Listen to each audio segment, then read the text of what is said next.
Thank you for joining. Okay, we are in chapter 19. Chapter 19 in one word is ner, a flame. The nature of the flame is it wants to go out of itself.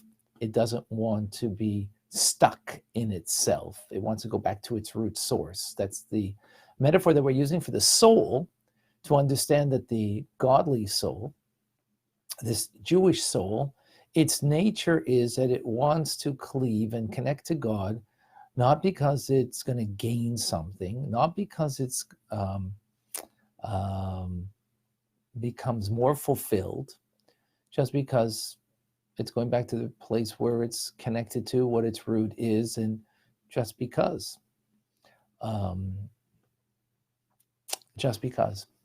that's its nature, is to be nullified and to be a part of its source. But this we can understand Moses as the great leader and a redeemer was not for who he was. And most people, when you think about their greatness, so you speak about their great qualities that they have. Moshe Rabbeinu, his greatness is not his great qualities, or for that matter, any holy, righteous individual. It's not for their great qualities, it's what they're not. What they are not is someone who is a entity for themselves, a being for themselves, a significant value unto themselves. They are only but a reflection of God, of godliness. That's all they are, nothing more and nothing less. They're just a mere reflection, they're completely batal, nullified, submerged in their source. Why? Because their soul by the righteous is completely real in their lives. So this is the general principle of the concept of holiness, Kedusha, as it's called in Hebrew, and which derives from Chachma. Why from Chachma? Because Chachma, as we translate, is wisdom, the first of the 10 powers of the soul, first of the 10 divine attributes. It's because Chachma comes from the word koachma, the power of what? The power of humility, of abnegation. Like, what am I? As Moses said about himself. Or what are we? He said in plural. In other words, we're completely abnegated.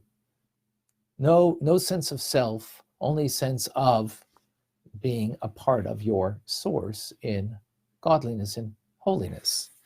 That's the concept of humility.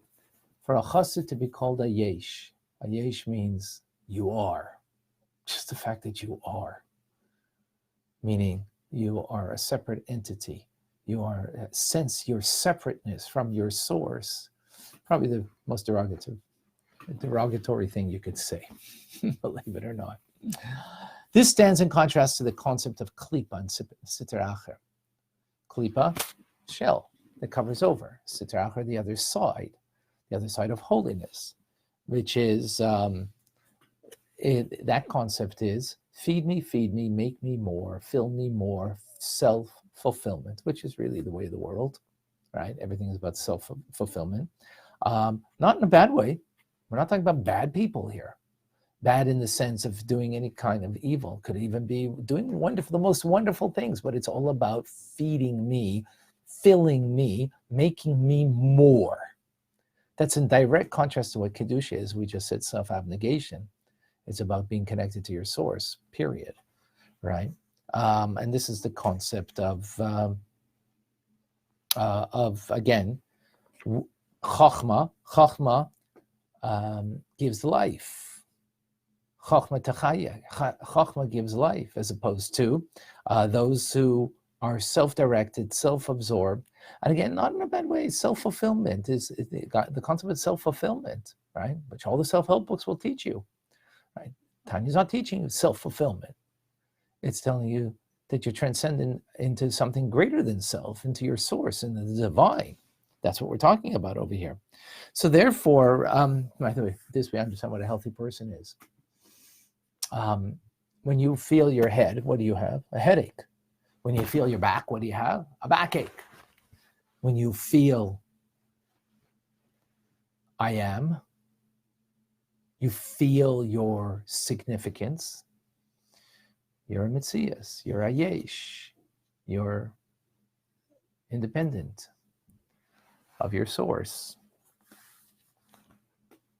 And someone who is a sinner, a wicked person, someone who's a sinner of the Jewish people, well, what does that mean? It means that that soul that they have is within them, but it is like in a sack, covered over, not being revealed in that moment. And when will it, though, reveal for almost certainly, right? For someone who's a wayward individual, when it comes to a test of faith, something we spoke about earlier in chapter 18. That when it will come that one will feel that they're totally disconnected in when it comes to being committed to one's faith. So it's been throughout the ages, it was upon death, ready to give up your life. How could that be? How could that be? It's because the chachma of the soul that has been covered up in exile, and this is the whole concept of exile, the divine presence of God in general, but here's it in the individual. It is an exile, but meaning in day-to-day living, you don't recognize how you are connected and how every mitzvah connects you and how every sin disconnects you. You don't recognize it, but when it comes to a test of faith, then that hidden love, and that's now we understand the concept of why it's called a hidden love. How could love be hidden? Well, because it's the soul's love for God that wants to be bound up in its source, to connect it to God just because it's a part of God, not because it's going to gain something. On the contrary, if anything, it's kind of losing its own identity. And through that hidden love that becomes now unobstructed. Throughout one's life, it could be obstructed. That doesn't mean we can't do Torah mitzvahs. We can do Torah mitzvahs and still be that, the person who's still wayward. Wayward meaning that you're not doing it. You're doing it because of comfort. You're doing it because you're afraid. If you don't do it, what will happen to you if you don't do what God wants? All those things are not the divine soul that's motivating you. That's all the animal soul. So you can do Torah mitzvahs, but the hidden love that you have for God is not being revealed in that instance, right? That's why we're learning it over here, so we can be aware of it and therefore be motivated by that in our lives. So here, that hidden love will be revealed, taken out of the sackcloth, as it were, of klipa, and it will be revealed when it comes to a test of faith. Otherwise, the spirit of folly leads a person to think that they're not being separated from God. But when it comes to test of faith, they know for sure they're being separated and they don't want to be separated from God, and therefore they're ready to give up their lives. Powerful idea. Alan from Los Angeles, good morning. Quasar, thank you for joining. Ruth, God bless you. Cecilia, good morning. Henry from California, and Sheldon, good morning.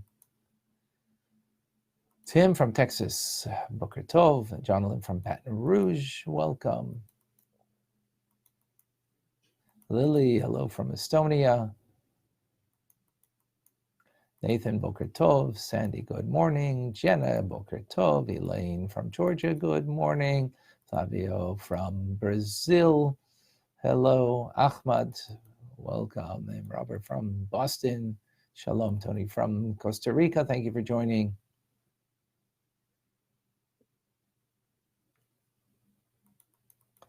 And Linda from New York, and Denise, sister, together from New York, thank you for joining. Lenush from Indonesia. No, I don't remember. You have to remind me. Indonesia. Anna, good morning to you. And who else is with us? Annie from Costa Rica. Erica from Norway, good afternoon. Darren from Saskatchewan, good morning. Tina from the Netherlands, good afternoon. And Karen from Los Angeles, good morning. Sandy, good morning. Casey, Boker Tov. On Instagram, we have with us Thank you, Harley. Shalom from Brazil. From Normandy.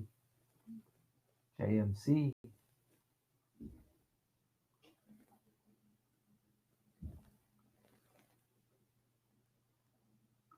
Thank you, Chayasara.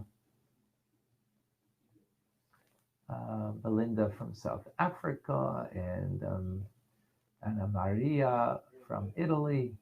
From Amsterdam is Chayasara. Thank you for joining. All right, folks. Sharing is caring. Please share the Orthodox teachings with others. I'm Rabbi Ronnie Fine, coming to you for Chabad Zech and Kadeshim in Montreal, Canada. It's a privilege and a pleasure to share with you the Tanya. Have a wonderful day.